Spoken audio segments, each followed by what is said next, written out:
जब किसान आपको दे रहा है जमीन, हर 12 साल में 1 साल के लिए किसान जमीन देता है, तो फिर आप स्थायी तौर पर क्यों लेना चाहते हैं? कि माननीय मुख्यमंत्री जी ने जो कोशिश की, भरपूर कोशिश की, महाकाल के इलाके में अपना शासन चलाने की कोशिश की, उसके पीछे उद्देश्य क्या था, उसके पीछे मंशा क्या थी, ये सब कुछ साफ हो चुका है। ये साबित हो गया कि राष्ट्रीय स्वयंसेवक संघ के नेतृत्व ने अपने वरिष्ठ पदाधिकारी को इग्नोर किया, उनकी अनदेखी की या उनको समझाइश दी कि आप पीछे हटिए। नमस्कार, मैं हूं संजीव श्रीवास्तव। आप देख रहे हैं 4 PM न्यूज नेटवर्क। मित्रों, लैंड पुलिंग का मामला अंततः मध्य प्रदेश सरकार ने वापस ले लिया है।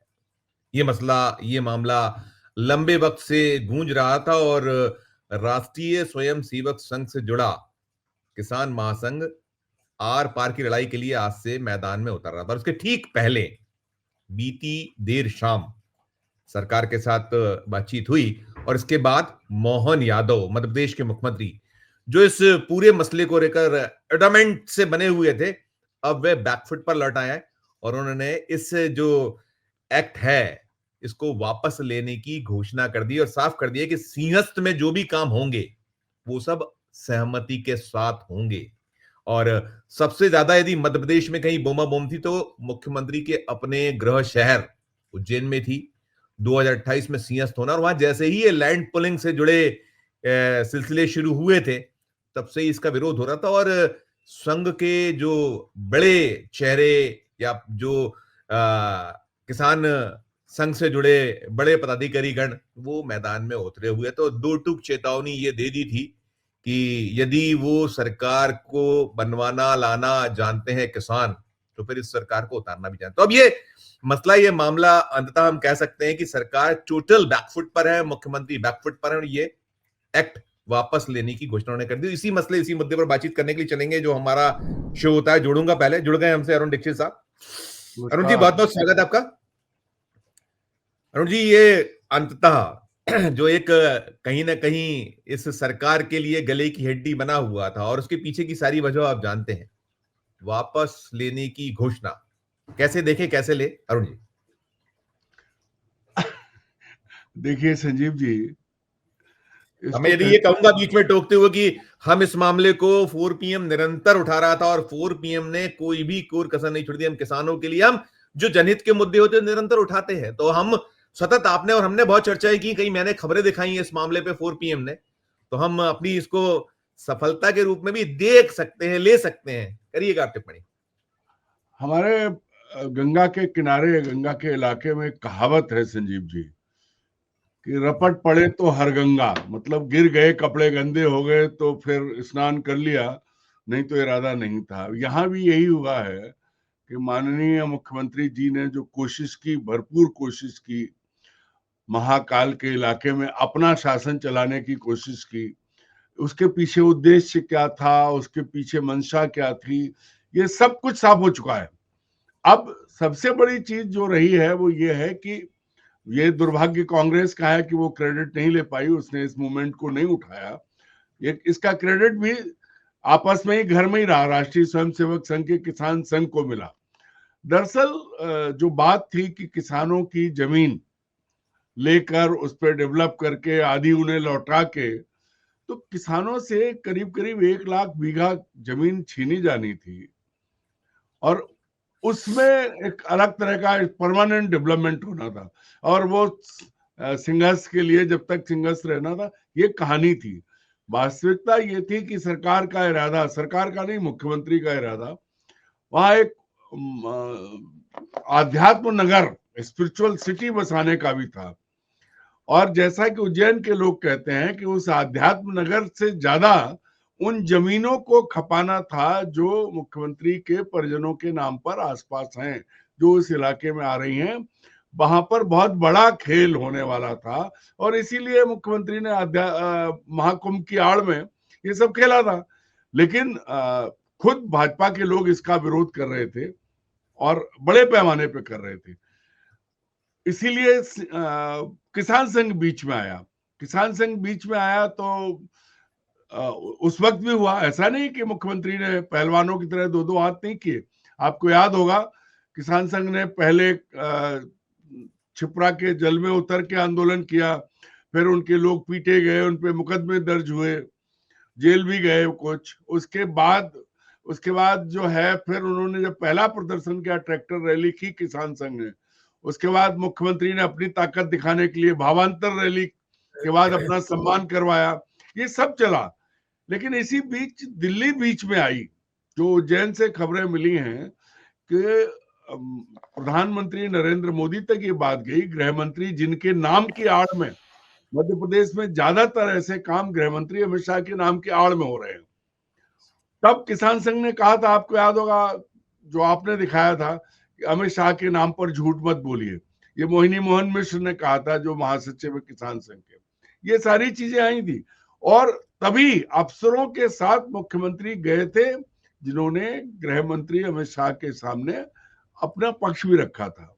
शायद एक प्रेजेंटेशन भी दिया गया था। वर्चुअल एक बैठक वर्चुअल भी हुई थी। वो जस्टिफाई कर रहे थे कि जरूरत क्या है लैंड पूलिंग की और क्यों स्थायी निर्माण होना चाहिए। देखिए क्या है कि भारत में कुंभ 4 जगह होता है, हरिद्वार, इलाहाबाद, नासिक और उज्जैन। हरिद्वार और इलाहाबाद में अर्धकुंभ भी होता है और यहाँ 12 साल में ही होता है। अब 2028 में होना है। भारतीय जनता पार्टी की सरकार 2004 और 2016 का महाकुंभ करवा चुकी है और अब 2028 में होना है।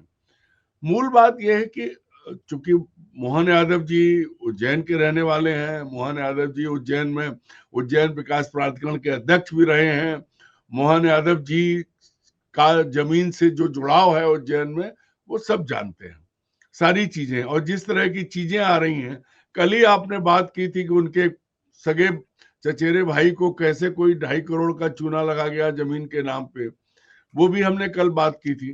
तो कुल मिला के सारे भाजपा नेताओं ने ये बात दिल्ली पहुंचाई, क्योंकि मध्य प्रदेश में किसको पहुंचाते, संगठन के नाम पर तो एक मतलब जिसको कहें कि लड्डू जलेबी है, संगठन जैसी कोई चीज तो है नहीं, तो दिल्ली पहुंची थी।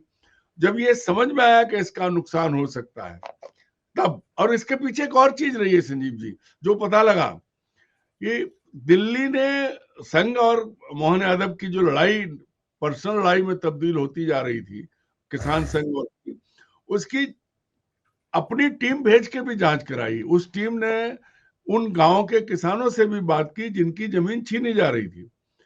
ये जानकारी उन गांव के किसानों ने दी है। तो तब ये समझ में आया कि इसकी कोई जरूरत नहीं है, क्योंकि भाई हमेशा से कब से कुंभ हो रहा है पता नहीं। मोहन यादव तो अभी बहुत छोटे हैं, पीढ़ियां गुजर गई हैं।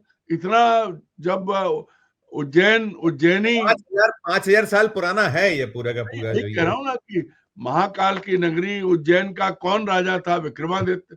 उसने नहीं सोचा तो फिर इनको अलग से महानगर बसा के और विशेष सुविधाओं के लिए, तो उसके पीछे यात्रियों की सुविधा से कम निजी और परिवार सुविधा का ज्यादा खेल था। ये शिकायत दिल्ली की गई पूरी और आंकड़ों के साथ की गई।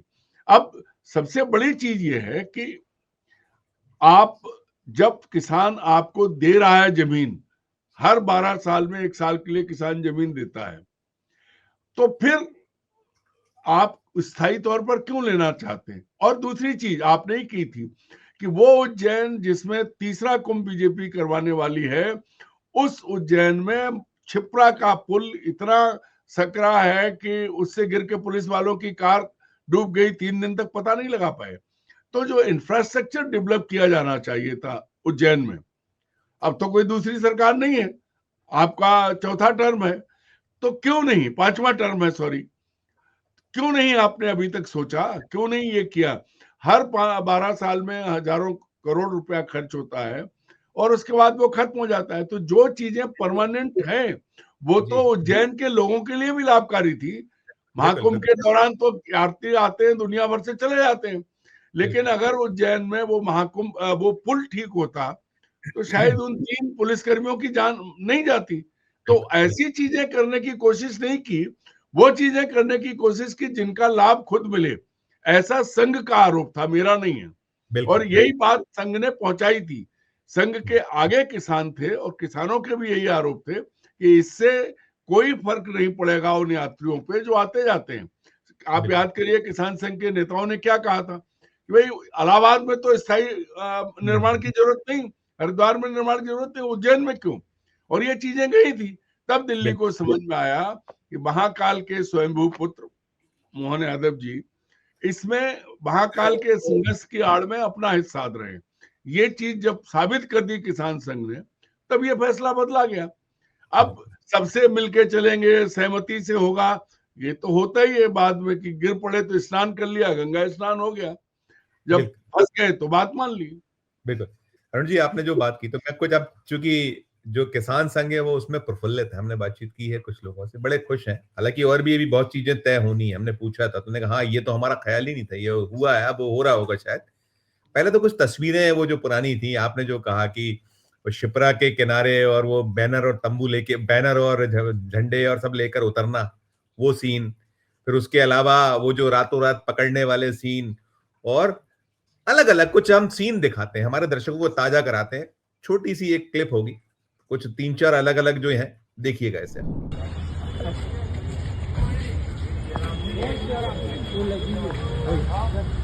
जय जवान जय किसान, जय जवान जय किसान, जय जवान जय किसान, जय जवान जय किसान। भारत माता की जय। इनकलाब जिंदाबाद, इनकलाब जिंदाबाद, इनकलाब जिंदाबाद।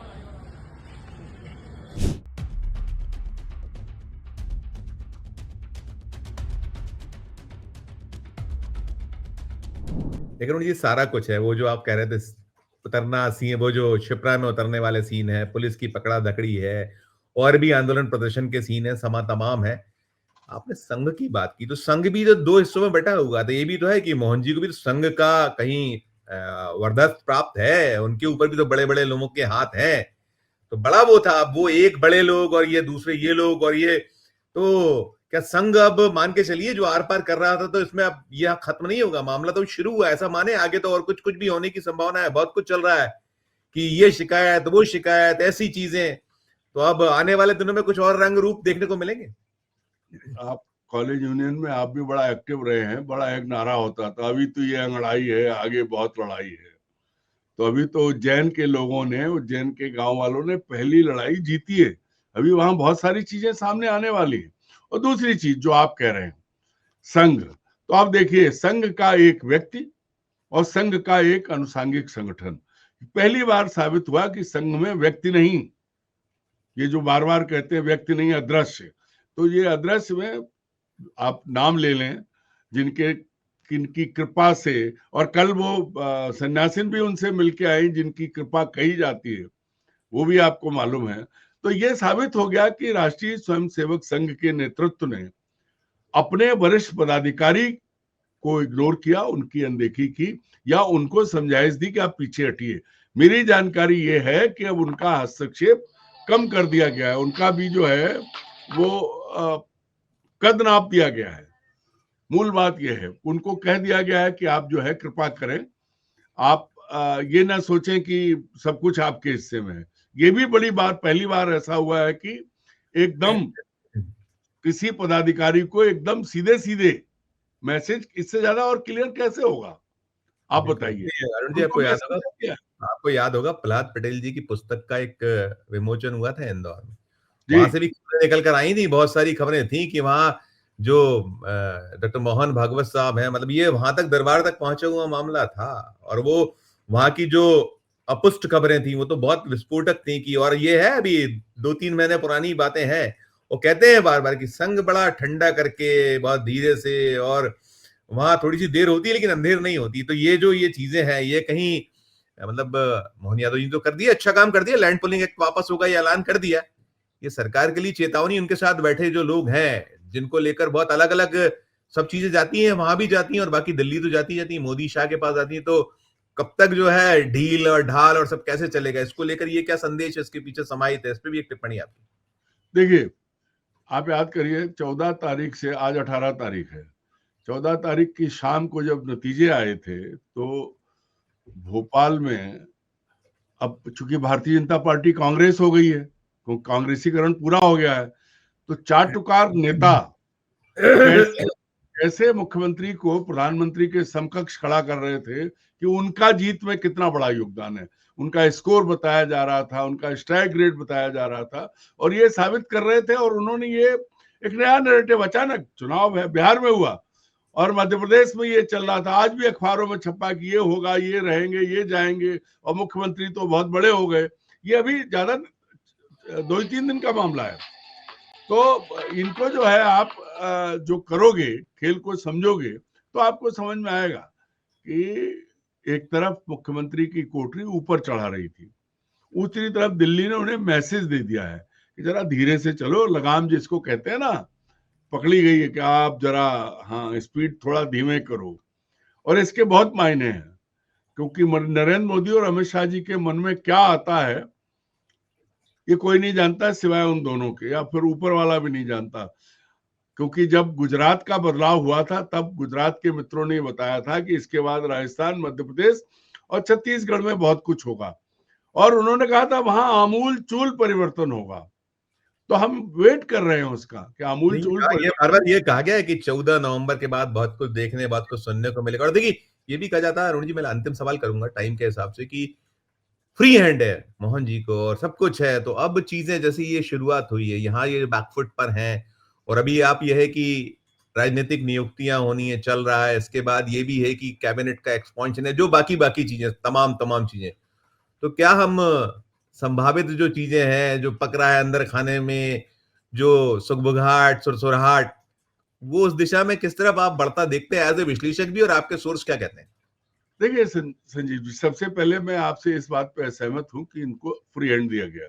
अगर फ्री हैंड दिया गया होता तो आप याद करिए अब तक क्या क्या हुआ है। तो अनुराग जैन आज चीफ सेक्रेटरी नहीं होते, विजय शाह आज मंत्रिमंडल में नहीं होते। हाँ ठीक है, उन्होंने अपनी मर्जी से कुछ नियुक्तियां कर ली हैं, लेकिन बड़े पैमाने पर जिसको फ्री हैंड कहा जाए वो नहीं था, नहीं है। और उनको जो भूमिका दी गई थी उससे जैसे ही वो हटने की कोशिश की, पहली बार उनको वैसे ही समझा दिया गया और ये मैसेज दे दिया गया। तो अब तक मोहन यादव, चूंकि वो अपने बूते पर मुख्यमंत्री नहीं है, वो पर्ची वाले मुख्यमंत्री थे। केंद्र की ने, जैसे अंग्रेज सरकार अपने एजेंट अपॉइंट करती थी, वैसे केंद्र सरकार ने नए नियम के, नए अपना न्यू नॉर्मल करते हुए कि हर राज्य में अपना मुख्यमंत्री अपने लोग बैठाए, राज्यों में जो नेता थे उनको दरकिनार कर, तो इनका भी अपॉइंटमेंट हुआ। इन्होंने जो कुछ किया शुरुआत से देखिए, जब मुख्यमंत्री सचिवालय में अफसर तैनात हुए, तब आरोप आया कि फलाने जिले में कलेक्टर फलाने इतना करोड़ रुपया चंदा देके गया, वो तमाम यूडब्ल्यू तक मामला पहुंचा, तमाम चीजें हुई, उठती रही। आप याद करिए, परिवहन चौकियां बंद हुई, कितने काम हुए और कुछ भी नहीं। तो ये लगातार प्रयोग जो हो रहे थे, बातें हो रही थी, चल कैसे रहा था, हर महीने मोटा कर लो और चलता रहेगा। तो अब ये है कि देखिए, बिहार चुनाव नरेंद्र मोदी एंड टीम ने किस कीमत पर जीता है, ये दुनिया जान देख रही है। ऐसा नहीं है कि असलियत वहां की सब जानते हैं। तो अब उन प्रदेशों को ठीक किया जाएगा, चाहे वो राजस्थान हो, चाहे मध्य प्रदेश हो, चाहे छत्तीसगढ़ हो, चाहे हरियाणा हो। गुजरात को कर दिया गया है, चूंकि मुख्यमंत्री अभी नहीं बदलना था, उनसे बड़ा खड़ाऊ राज और कोई चला नहीं सकता, क्योंकि मैंडेट तो यहीं से जाता है। तो कई राज्यों में बहुत बड़ा वो होगा। अब सीधे खड़े आत्मावलोकन करेंगे, क्योंकि किसी की कोई भूमिका नहीं है, जो तय करेंगे नरेंद्र मोदी जी करेंगे। तो आप ये मान लीजिए कि अब लगाम और कसी जाएगी, और ये जो है इसमें फिर कुछ भी हो सकता है, उसके लिए आप तैयार रहिए। बिल्कुल। इसमें अरुण जी, ये जो संदेश क्या छुपा हुआ, मैंने पूछा आपसे, यही खत्म करूंगा। संदेश है, कुछ चीजें हैं कि क्या कर लीजिए आप सबके लिए? नहीं, अब इसके बाद क्या हो सकता है कि जिस फैसले को लेकर आप राष्ट्रीय स्वयंसेवक संघ के सामने अपना पहलवानों की तरह दो हाथ कर रहे थे कि अगर उन्होंने किसान ट्रैक्टर आंदोलन किया तो आपने भावांतर योजना को लेकर अपना ट्रैक्टर सम्मान कराया, उसके बाद अब क्या होगा, अब क्या मैसेज गया, कौन जीता? इससे समझ लीजिए, इन्वर्टेड कॉमा में रखिए चीजों को, स्पष्ट कहना ठीक नहीं है। बुरा लगेगा लोगों को। वैसे भी जब आप बात करते हैं तो तकलीफें बहुत होती हैं लोगों को, और ये तय है कि बहुत कुछ होने वाला है। बहुत सारी चीजें ऐसी हैं जो अभी तक लटकी पड़ी थी, उनको ठीक किया जाएगा, ये समझ लीजिए आप।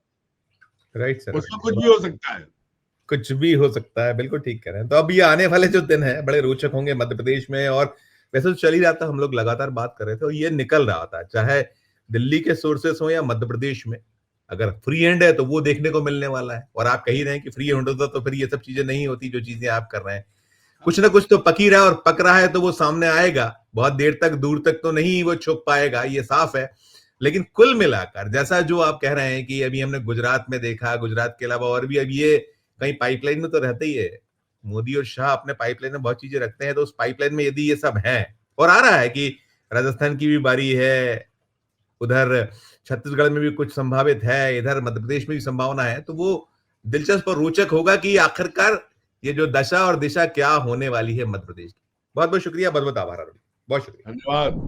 तो मित्रों, आप सुन रहे थे अरुण दीक्षित जी को, और हम बात कर रहे थे कि जो मध्य प्रदेश की सरकार है उसने लैंड पुलिंग एक्ट वापस लेने का अनाउंसमेंट कर दिया, और इसके बाद जो राष्ट्रीय स्वयंसेवक संघ से जुड़ा किसान संघ है वो बेहद बेहद खुश है। और इसमें एक बड़े मुद्दे की बात जो मैं कर रहा था अरुण दीक्षित साहब से, उसमें ये भी थी कि किसानों के खिलाफ मुकदमे, मामले और भी कई सारी इस पूरे आंदोलन से जुड़ी चीजें, उनका क्या होगा, तो उन्होंने कहा हम इस सब पर बात करें, तो निकल कर आएगा, जो कुछ आगे आएगा हम आप तक पहुंचाएंगे। लेकिन कुल मिलाकर ये एक्ट की वापसी क्या कहती है, सरकार का बैकफुट पर लौटना क्या माना जाए, टिप्पणी कीजिएगा, और अच्छी लगे चर्चा तो चैनल को लाइक कीजिएगा, सब्सक्राइब कीजिएगा, ज्वाइन का बटन दबाइएगा तो हमारी हौसला अफजाई होगी।